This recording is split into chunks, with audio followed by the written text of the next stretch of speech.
Nandyal assembly నియోజకవర్గ వైఎస్ఆర్సీపీ అభ్యర్థిగా nomination దాఖలు చేశారు. ఎమ్మెల్యే శిల్పారావి నామినేషన్ పత్రాలను ఎన్నికల అధికారి రాహుల్ రెడ్డికి అందజేశారు.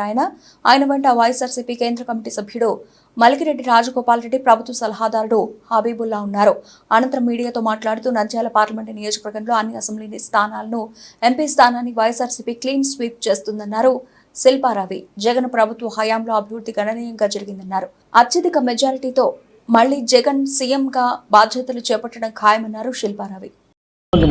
నంద్యాల నియోజకవర్గ ప్రజల ఒక ఆశీర్వాదంతో అలాగే మా ఒక ముఖ్యమంత్రి మా పార్టీ అధ్యక్షులు వైఎస్ జగన్మోహన్ రెడ్డి గారి ఆశీర్వాదంతో మా వైఎస్ఆర్సీపీ పార్టీ కుటుంబ సభ్యులందరి ఆశీర్వాదంతో అలాగే మా కుటుంబ సభ్యుల ఆశీర్వాదంతో ఈరోజు నంద్యాల వైఎస్ఆర్ కాంగ్రెస్ పార్టీ తరఫున నామినేషన్ వేయడం జరిగింది. ఈరోజు ప్రజలందరూ కూడా తమ సొంత బిడ్డలాగా నన్ను గతంలో ఆశీర్వదించి ఒకసారి అసెంబ్లీకి పంపించారు. రెండోసారి కూడా మీరు చూస్తూ ఉన్నారు. నిరాడంబరంగా ఈరోజు నామినేషన్ వేయాలని చెప్పేసి మేము అనుకున్నాం ఒక సెంటిమెంట్ ప్రకారం. అయినా సరే ఈరోజు నన్ను ఆశీర్వదించడానికి మా కుటుంబ సభ్యులందరూ కూడా ఇక్కడికి రావడం నిజంగా మాకు చాలా సంతోషకరమైన విషయం. ఎందుకంటే మేము వైఎస్ఆర్ కాంగ్రెస్ పార్టీ నాయకులం అందరం కానివ్వండి, కార్యకర్తలం కానివ్వండి, అందరం కూడా ఒక కుటుంబంలాగా ఈరోజు ఉన్నాం. మరి మా కుటుంబ సభ్యులు ఒక ఆశీర్వాదంతో దీవెనలతోటి రెండోసారి ఎమ్మెల్యేగా వైఎస్ఆర్ కాంగ్రెస్ పార్టీ అభ్యర్థిగా నాకు అవకాశం ఇచ్చినందుకు ముఖ్యమంత్రి గారికి నేను ప్రత్యేకమైన ధన్యవాదాలు తెలియజేసుకుంటున్నా. మరి ఈ ప్రాంత ప్రజలు, ఈ నియోజకవర్గ ప్రజలు ముఖ్యంగా మా మీద చూపిస్తున్నటువంటి అభిమానానికి, ప్రేమకి ధన్యవాదాలు తెలుపుకుంటున్నాను, కృతజ్ఞతలు తెలుపుకుంటున్నాను.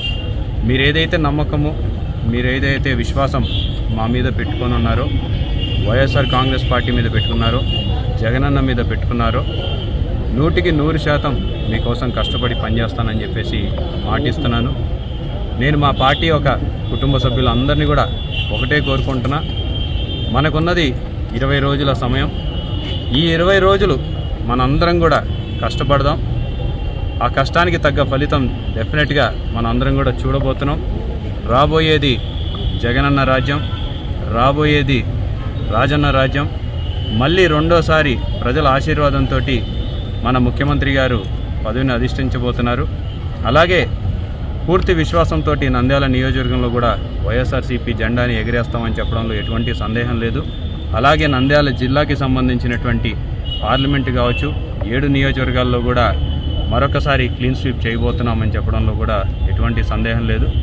ఖచ్చితంగా ప్రజలు ఏదైతే ఎక్స్పెక్టేషన్స్ పెట్టుకున్నారో పార్టీ మీద, దాన్ని అధిగమించి ఈరోజు మనకి సీట్లు రాబోతున్నాయని చెప్పడంలో కూడా అతిశయోక్తి కాదని చెప్పేసి నేను భావిస్తున్నా. ఒకటి, ఈ 5 సంవత్సరాలు కూడా ముఖ్యమంత్రిగా తన కేపబిలిటీని, తన దూరదృష్టిని ఈరోజు జగన్మోహన్ రెడ్డి గారు చూపించారు. గతంలో ఏ నాయకులు ఆలోచించని విధంగా ఈరోజు ప్రజల వద్దకి పాలన తీసుకొచ్చినటువంటి గొప్ప నాయకుడు జగన్మోహన్ రెడ్డి గారు. ఈరోజు ప్రజల వద్దకి ఎమ్మెల్యేలందరం కూడా గడప గడపకి కూడా తిరిగినటువంటి పరిస్థితి. సమస్యలు ప్రతి సందులో కూడా ఈరోజు నంద్యాల నియోజకవర్గం ప్రత్యేకంగా దాదాపు 92,000కి పైగా గృహాలు ఉంటే, హౌస్ హోల్డ్స్ ఉంటే అవన్నీ కూడా తిరిగానని చెప్పడానికి కూడా చాలా గర్వపడుతూ ఉన్నా.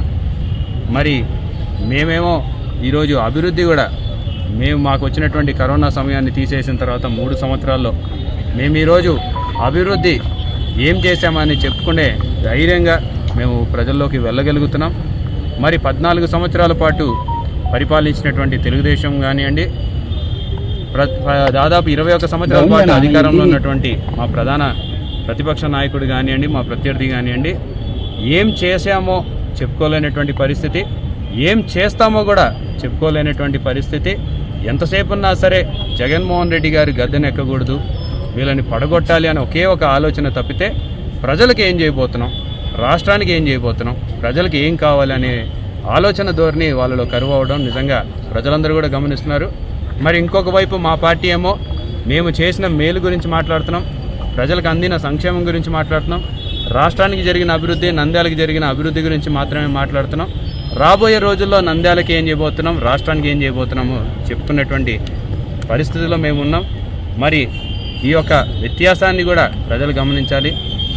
పోయినంతకాలం పర్సనల్ ఎజెండాలు లేకపోతే సొంత ఎజెండాలకి తావు లేకుండా రాష్ట్రాన్ని ముందు పెడదాం, రాష్ట్ర అభివృద్ధిని ముందు పెడదాం, నంద్యాల అభివృద్ధిని ముందు పెట్టాలి అని చెప్పేసి ప్రజలందరూ మమ్మల్ని మరొకసారి ఆశీర్వదించి మాకు అవకాశం కల్పిస్తారని పూర్తి విశ్వాసంతో ఉన్నాం.